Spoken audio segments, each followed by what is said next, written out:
사람은 누구나 믿음을 가지고 살아갑니다. 하지만 그 믿음이 자라지 않으면 걱정이 삶을 지배하게 됩니다. 문제가 생기면 두려움이 앞서고 계획이 어그러지면 낙심하게 됩니다. 그러나 믿음이 강한 사람은 같은 상황에서도 다르게 반응합니다. 눈에 보이는 현실보다 하나님을 바라보고 불안한 마음 대신 하나님의 뜻을 신뢰합니다. 믿음이 약할 때는 상황을 계산하지만 믿음이 강할 때는 하나님께 순종합니다. 하나님은 우리가 두려움 속에 머무는 사람이 아니라 믿음으로 걷는 사람이 되길 원하십니다. 믿음이 자라면 걱정이 줄어들고 순종이 커집니다. 오늘은 믿음이 약한 사람과 믿음이 강한 사람의 차이를 통해 우리가 어떤 믿음으로 서야 하는지를 함께 나누고자 합니다. 첫째, 믿음이 약한 사람은 계산하고 믿음이 강한 사람은 순종합니다. 인간의 본성은 언제나 계산에 익숙합니다. 손해를 보지 않으려 하고 결과를 예측하려 하며 모든 일을 내 기준 안에서 판단하려 합니다. 그러나 믿음은 계산으로 움직이지 않습니다. 하나님은 우리의 계획보다 크신 분이시며 그분의 일하심은 인간의 이해를 넘어섭니다. 믿음이 약한 사람은 하나님의 말씀보다 상황을 먼저 봅니다. 그래서 조건을 따지고 가능성을 헤아리고 이성으로 모든 것을 판단합니다. 하지만 믿음이 강한 사람은 결과보다 순종을 먼저 선택합니다. 하나님이 말씀하시면 이해되지 않아도 따르며 길이 보이지 않아도 한 걸음을 내딛습니다. 하나님은 바로 그 순종의 한 걸음을 통해 놀라운 역사를 이루십니다. 노아는 홍수가 한 번도 내린 적 없는 땅에서 방주를 짓기 시작했습니다.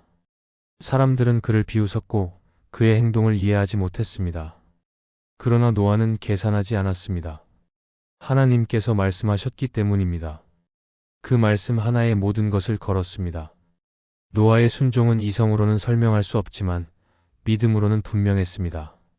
결과적으로 그 순종이 가족과 세상을 살리는 길이 되었습니다. 믿음은 언제나 순종을 통해 증명됩니다. 계산하는 믿음은 머리로만 알고 끝나지만 순종하는 믿음은 삶으로 드러납니다. 우리의 신앙도 마찬가지입니다. 하나님이 어떤 일을 명하실 때 우리는 종종 먼저 계산부터 합니다. 시간은 괜찮을까? 여건은 맞을까? 이 일을 해도 결과가 있을까 하는 생각이 앞섭니다. 그러나 하나님은 계산보다 믿음을 요구하십니다. 순종은 결과를 예측하지 않고도 하나님을 신뢰하는 행동입니다. 순종의 길은 때로 손해처럼 보이고 멀리 돌아가는 길처럼 느껴질 수 있습니다. 그러나 하나님은 그 길을 통해 우리를 성장시키시고 준비된 사람으로 세우십니다. 믿음이 약할 때는 내가 손해볼까 두렵지만 믿음이 강할 때는 하나님께 순종하지 않는 것이 더 두렵습니다. 순종은 쉽지 않습니다. 왜냐하면 우리의 시선은 항상 눈에 보이는 현실에 맞춰져 있기 때문입니다. 그러나 믿음의 눈으로 보면 순종은 결코 손해가 아닙니다. 하나님은 순종하는 사람을 외면하지 않으십니다. 우리가 계산을 내려놓고 하나님을 신뢰하기 시작할 때 그분은 우리의 생각을 넘어선 길을 여십니다. 많은 사람이 기도하면서도 순종하지 못합니다. 하나님이 응답하시기를 바라지만 정작 그분이 요구하시는 한 걸음을 내딛지 않습니다. 그러나 하나님은 순종의 발걸음 위에서만 일하십니다. 순종이 없으면 믿음은 머무르고 순종이 시작되면 믿음은 자랍니다. 순종은 하나님께 대한 사랑의 표현이기도 합니다. 진정으로 하나님을 사랑하는 사람은 그분의 말씀을 계산하지 않습니다. 마음속에서 이 길이 맞을까라는 불안이 올라올 때에도 하나님을 믿기 때문에 따릅니다. 사랑은 조건이 없고 순종은 계산이 없는 사랑의 행동입니다. 하나님은 완벽한 사람보다 순종하는 사람을 기뻐하십니다. 우리가 다 이해하지 못해도 믿음으로 따를 때 하나님은 그 길을 통해 자신의 뜻을 드러내십니다. 믿음이 약한 사람은 순종을 미룹니다. 확신이 들면 따르겠다고 말하지만 사실 확신은 순종할 때 생깁니다. 하나님은 완벽하게 준비된 사람을 부르지 않으시고 순종하는 사람을 통해 일하십니다. 순종은 결심이 아니라 하나님께 대한 신뢰의 실천입니다. 하나님은 우리의 순종을 통해 믿음을 자라게 하십니다. 그분은 우리가 모든 것을 이해하지 못해도 따르기를 원하십니다. 왜냐하면 순종은 이해보다 신뢰의 문제이기 때문입니다. 믿음이 약한 사람은 걱정하고 계산하지만 믿음이 강한 사람은 하나님을 신뢰하며 순종합니다. 계산은 우리를 멈추게 하지만 순종은 하나님께로 나아가게 합니다. 하나님은 순종의 발걸음을 통해 놀라운 일을 이루십니다. 우리가 하나님께 완전히 맡길 때 그분은 우리의 길을 가장 선하게 인도하십니다. 믿음이 자라는 길은 결국 순종의 길입니다. 순종하는 사람은 결코 흔들리지 않습니다. 왜냐하면 하나님은 순종의 자리에서 언제나 우리와 함께 하시기 때문입니다. 둘째, 믿음이 약한 사람은 자신의 계획에 하나님을 맞추고 믿음이 강한 사람은 하나님의 계획에 자신을 맞춥니다. 사람은 누구나 자기 계획을 세우며 살아갑니다. 미래를 준비하고 목표를 세우고 그 안에서 성공과 안정, 만족을 추구합니다. 그러나 문제는 하나님을 그 계획 안에 끼워 넣으려 한다는 데 있습니다. 우리는 종종 이렇게 생각합니다. 내가 원하는 일이 잘 이루어지면 그것이 하나님의 뜻이라고, 내가 세운 계획이 순조롭게 풀리면 하나님이 함께 하신다고 말합니다. 하지만 믿음의 방향은 반대입니다. 하나님이 이미 세우신 계획 안에 내가 맞춰야 하는 것이 진짜 믿음입니다. 내 계획이 아니라 하나님의 계획이 먼저이고 나의 생각이 아니라 하나님의 뜻이 중심이 되어야 합니다. 믿음이 약할 때는 내가 원하는 길을 열어달라고 기도하지만 믿음이 강할 때는 하나님이 원하시는 길로 인도해달라고 기도합니다. 아브라함의 삶이 바로 그 모습을 보여줍니다. 그는 하나님으로부터 약속을 받았지만 그 약속이 지체되자 자신의 방식으로 문제를 해결하려 했습니다. 그래서 하갈을 통해 이스마엘을 낳았지만 그것은 하나님의 방법이 아니었습니다. 하나님은 그에게 분명히 말씀하셨습니다. 약속은 사람의 계획으로 이루어지지 않는다고. 하나님은 아브라함이 자신의 계획을 내려놓을 때까지 기다리셨고 그가 완전히 순종했을 때 비로소 이삭을 주셨습니다. 믿음이 자란다는 것은 나의 뜻을 내려놓고 하나님의 뜻을 받아들이는 과정입니다. 하나님은 우리가 포기할 때 비로소 일하십니다. 우리의 신앙에서도 이런 일은 자주 일어납니다. 어떤 일이 잘 풀릴 때는 하나님께 감사하지만 뜻대로 되지 않으면 낙심합니다. 그러나 하나님은 우리의 계획을 무너뜨리시기도 하십니다. 그것은 우리를 힘들게 하려는 것이 아니라 더 선한 길로 인도하시려는 것입니다. 하나님은 우리가 세운 길보다 더 깊고 더 넓은 길을 알고 계십니다. 그래서 믿음이 강한 사람은 하나님께 묻습니다.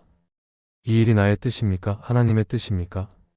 그리고 그분의 응답이 자신의 기대와 달라도 기꺼이 받아들입니다. 하나님께 맞추는 믿음은 결과를 내려놓는 용기입니다. 우리의 계획은 언제나 제한적입니다. 눈앞의 이익과 안정에 집중하기 때문에 하나님의 큰 그림을 보기 어렵습니다. 반면 하나님의 계획은 언제나 완전합니다. 우리가 지금 이해하지 못하더라도 그분의 뜻은 결국 선하게 이루어집니다. 믿음이 약한 사람은 하나님의 뜻을 자신의 편의에 맞추려 하지만 믿음이 강한 사람은 자신의 뜻을 하나님께 맞추며 기다립니다. 하나님은 순종하는 마음을 기뻐하시고 자신을 내려놓는 사람을 통해 뜻을 이루십니다. 요나는 하나님의 명령을 들었지만 자신의 생각과 감정이 앞섰습니다. 그래서 그는 하나님의 계획보다 자신의 판단을 따랐고 결국 큰 물고기 속에 들어가야 했습니다. 그러나 그 안에서 요나는 깨달았습니다. 자신의 뜻이 아니라 하나님의 뜻이 옳다는 것을. 믿음이 강한 사람은 고난 속에서도 하나님의 방향을 찾습니다. 반면 믿음이 약한 사람은 자신이 옳다고 주장하며 하나님을 설득하려 합니다. 그러나 하나님은 우리의 주장이 아니라 순종을 통해 일하십니다. 우리가 하나님의 계획에 자신을 맞춘다는 것은 단순히 포기하거나 체념하는 것이 아닙니다. 그것은 하나님의 지혜와 사랑을 신뢰한다는 의미입니다. 하나님은 우리보다 더 멀리 보시고 더 깊이 아십니다. 때로는 우리의 계획이 멈추는 것이 오히려 축복일 때가 있습니다. 하나님은 막으심을 통해 방향을 바꾸시고 실패를 통해 믿음을 성장시키십니다. 하나님께 맞추는 믿음은 하나님께서 최선의 길을 인도하실 것을 믿는 신뢰입니다. 믿음이 자란다는 것은 자기 뜻을 내려놓는 과정입니다. 내 계획이 무너질 때 비로소 하나님의 뜻이 드러나고 그분의 인도하심이 보입니다. 하나님은 우리가 끝까지 자신의 계획을 고집하는 것을 원하지 않으십니다. 대신 우리의 손을 내려놓고 그분의 손에 모든 것을 맡기기를 원하십니다. 믿음이 약한 사람은 하나님께 자신의 뜻을 관철시키려 하지만 믿음이 강한 사람은 하나님께 자신의 뜻을 맡깁니다. 결국 믿음의 성숙은 하나님께 자신을 맞추는 데 있습니다. 하나님의 계획은 언제나 선하고 그 길은 결코 헛되지 않습니다. 우리의 믿음이 자라려면 먼저 내 계획의 자리를 비워야 합니다. 그 자리에 하나님의 뜻이 들어올 때 비로소 평안이 찾아옵니다. 하나님께 맞추는 사람은 방향을 잃지 않습니다. 하나님께 순종하며 사는 인생은 언제나 가장 안전한 길 위에 서 있게 됩니다. 셋째, 믿음이 약한 사람은 위로만 구하지만 믿음이 강한 사람은 훈련을 받아들입니다. 사람은 누구나 고통 속에서 위로받기를 원합니다. 힘든 일을 겪으면 하나님께 달려가을 구하고 아픔을 빨리 지나가게 해달라고 기도합니다. 그러나 믿음이 성장하려면 단순한 위로를 넘어 훈련을 받아들여야 합니다. 하나님은 우리가 그저 쉬운 길만 걷기를 원하지 않으십니다. 때로는 우리의 믿음을 단단히 세우기 위해 훈련의 시간을 허락하십니다. 믿음이 약한 사람은 고통이 오면 피하려 하고 아픔이 닥치면 원망하지만 믿음이 강한 사람은 그 고통 속에서 하나님의 손길을 발견합니다. 하나님은 우리의 영혼을 강하게 하시기 위해 연단이라는 과정을 통해 우리를 빚어가십니다. 히브리서 12장은 하나님께서 우리를 사랑하시기 때문에 징계하신다고 말씀합니다. 부모가 자녀를 사랑하기에 가르치듯이 하나님은 우리를 훈련하십니다. 그 훈련은 잠시 아프지만 그 결과는 의와 평강의 열매를 맺게 합니다. 믿음이 약한 사람은 이 훈련을 징벌로 여기지만 믿음이 강한 사람은 그것을 사랑으로 받아들입니다. 하나님의 훈련은 우리를 무너뜨리기 위한 것이 아니라 세우기 위한 것입니다. 고통의 시간은 신앙의 뿌리를 깊게 내리는 시간입니다. 요셉의 삶은 그 대표적인 모습입니다. 그는 형들에게 팔려 노예로 살았고 억울한 누명을 쓰고 감옥에 갇혔습니다. 그러나 그 모든 시간은 하나님의 훈련이었습니다. 요셉은 감옥에서 하나님을 원망하지 않았습니다. 오히려 그곳에서 성실하게 섬기며 하나님께서 자신과 함께 하심을 믿었습니다. 세상은 요셉을 낮췄지만 하나님은 그 과정을 통해 그를 준비시키셨습니다. 훈련의 끝에는 애굽의 총리가 되는 영광이 있었습니다. 하나님은 그 과정을 통해 요셉의 믿음을 다듬으시고 그를 통해 하나님의 계획을 이루셨습니다. 우리의 삶에서도 마찬가지입니다. 믿음이 약한 사람은 어려움을 피하려고만 합니다. 그러나 어려움 속에는 하나님이 주시는 교훈이 숨어 있습니다. 믿음이 강한 사람은 그 고통의 의미를 묻습니다. 하나님께서 왜 이런 일을 허락하셨는지, 무엇을 배우길 원하시는지 묵상하며 인내합니다. 신앙은 위로로만 자라지 않습니다. 눈물 속에서 배우고, 실패 속에서 깨닫고, 기다림 속에서 단단해집니다. 하나님은 눈물을 외면하지 않으시지만 그 눈물이 헛되지 않게 하십니다. 그분은 우리의 아픔을 성장의 밑거름으로 사용하십니다. 사람들은 위로를 받으면 안심하지만 훈련을 받으면 불편해합니다. 그러나 진짜 믿음은 불편함 속에서 자랍니다. 훈련은 우리 안의 교만을 깎고 인내를 길러줍니다. 하나님은 우리를 사랑하시기에 가끔 멈추게 하시고 때로는 실패를 허락하십니다. 그 시간 속에서 우리의 믿음은 단단해집니다. 하나님께서 주시는 위로는 단순히 감정을 어루만지는 것이 아니라 다시 일어설 힘을 주는 위로입니다. 믿음이 강한 사람은 그 위로 속에서 훈련을 받아들이며 다시 한 걸음을 내딛습니다. 훈련은 하나님의 교육 방법입니다. 우리는 편안함을 통해서는 배우지 못하는 것들이 있습니다. 하나님은 때로 외로움을 통해, 때로 기다림을 통해, 그리고 실패를 통해 우리를 가르치십니다. 그 시간 속에서 하나님은 우리가 그분만을 의지하도록 만드십니다. 위로만 구하는 사람은 잠시 평안을 얻지만 훈련을 받아들이는 사람은 영원한 평안을 누립니다. 왜냐하면 그들의 신앙은 환경에 흔들리지 않고 하나님의 손에 붙잡혀 있기 때문입니다. 믿음이 약한 사람은 훈련을 두려워하지만 믿음이 강한 사람은 훈련 속에서도 하나님의 선하심을 신뢰합니다. 하나님은 우리의 편안함보다 성숙을 원하십니다. 고통의 순간에도 하나님은 일하고 계시며 우리의 믿음을 다듬고 계십니다. 눈물로 드린 기도는 결코 헛되지 않습니다.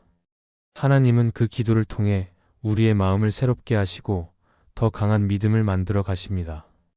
결국 믿음의 성장은 훈련을 통해 이루어집니다. 믿음이 강한 사람은 고난을 피해 달아나지 않고 그 속에서 하나님의 뜻을 찾습니다. 그들은 아픔을 통과하며 단단해지고 눈물 속에서 하나님의 위로를 경험합니다. 하나님은 훈련을 통해 우리를 새롭게 빚어 가십니다. 그래서 믿음이 강한 사람은 단지 위로받는 데서 멈추지 않고 훈련 속에서도 감사하며 성장합니다. 믿음은 평안한 날보다 고난의 날에 더 깊어지고 그 속에서 하나님은 우리를 완전한 사람으로 세우십니다. 넷째, 믿음이 약한 사람은 하나님께 원인을 묻지만 믿음이 강한 사람은 하나님께 목적을 묻습니다. 사람은 어려움이 닥치면 본능적으로 이유를 찾습니다. 왜 이런 일이 생겼는지, 무엇이 잘못되었는지, 누가 책임이 있는지를 따지려 합니다. 그러나 믿음이 성장하려면 시선을 왜에서 무엇을 위에로 바꿔야 합니다. 믿음이 약한 사람은 원인을 묻는 데 머무르지만 믿음이 강한 사람은 그 속에 담긴 하나님의 목적을 찾습니다. 하나님은 우리가 모든 일을 이해하길 원하시지 않습니다. 대신 그 일을 통해 무엇을 배우고 어떻게 변하길 원하시는지를 깨닫길 바라십니다.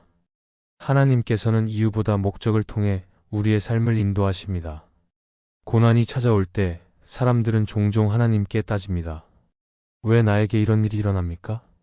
내가 뭘 잘못했습니까? 하지만 이런 질문은 결국 나를 중심에 둔 신앙에서 나옵니다. 하나님을 믿으면서도 여전히 내가 중심이 되면 모든 일을 이해하려 들게 됩니다. 그러나 믿음이 깊어질수록 우리는 하나님의 목적을 신뢰하게 됩니다. 하나님은 우리를 힘들게 하시기 위해 고난을 허락하지 않으십니다. 오히려 그 과정을 통해 더 성숙한 사람으로 세우십니다. 믿음이 강한 사람은 그 사실을 알고 이해되지 않아도 신뢰를 선택합니다. 요한복음 9장에서 제자들은 태어날 때부터 맹인인 사람을 보고 예수께 물었습니다. 이 사람이 맹인으로 태어난 이유가 누구의 죄 때문이냐고. 그러나 예수께서는 이렇게 말씀하셨습니다.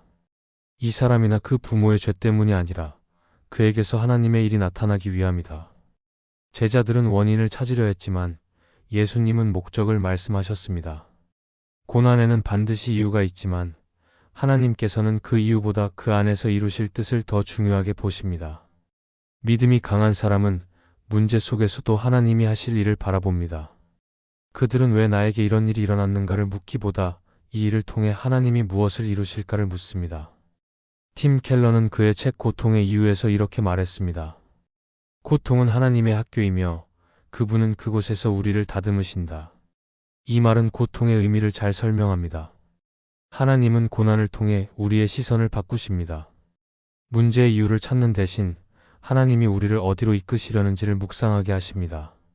고통 속에서 하나님을 이해하려 하기보다 그분이 이루실 일을 신뢰하는 것이 믿음입니다. 하나님은 우리가 이유를 다 알지 못해도 그분의 목적을 믿기를 원하십니다.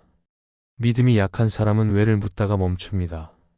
그러나 믿음이 강한 사람은 무엇을 위해를 묻고 한 걸음 더 나아갑니다. 그 한 걸음이 바로 성장의 시작입니다. 하나님은 우리의 질문을 다 듣고 계시지만 그분은 우리가 이유보다 목적에 집중하길 바라십니다. 고난은 우리를 약하게 만드는 것이 아니라 하나님께 더 가까이 나아가게 하는 도구가 됩니다. 우리가 그 목적을 바라볼 때 고통은 두려움이 아니라 믿음의 훈련이 됩니다.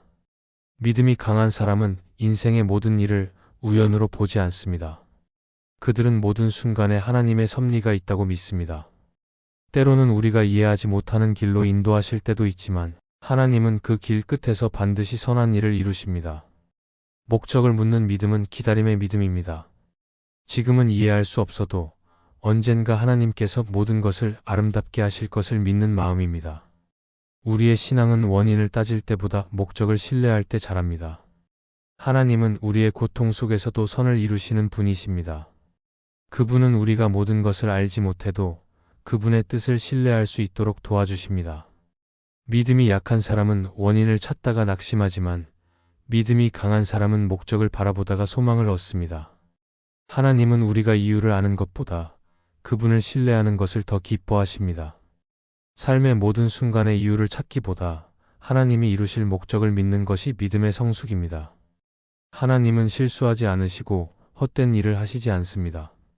지금의 고난에도 분명한 뜻이 있으며 그 안에 하나님의 손길이 있습니다. 믿음이 강한 사람은 그 사실을 붙잡고 흔들리지 않습니다. 하나님은 모든 일을 통해 선을 이루시며 결국 그 목적 안에서 우리를 온전하게 만드십니다. 우리의 인생에는 이해되지 않는 순간이 많습니다. 그러나 하나님은 그 모든 시간 속에서도 일하고 계십니다. 이유를 찾지 못해도 괜찮습니다. 하나님께서 목적을 가지고 우리를 이끌고 계시기 때문입니다. 우리가 이유 대신 목적을 바라볼 때 신앙은 깊어지고 마음은 평안해집니다. 하나님은 그 믿음을 통해 우리의 삶을 새롭게 하십니다. 그러므로 이유를 따지기보다 하나님이 이루실 뜻을 신뢰하며 걸어가야 합니다. 그 길 끝에서 우리는 반드시 하나님의 선하심을 보게 될 것입니다. 이 말씀이 마음의 은혜가 되셨다면 좋아요와 구독으로 함께 해주세요. 그리고 댓글에 아멘이라고 남겨주시면 하나님의 은혜가 더 많은 사람들에게 전해질 것입니다. 여러분의 삶 위에 하나님의 은혜가 언제나 함께 하시기를 바랍니다. 감사합니다.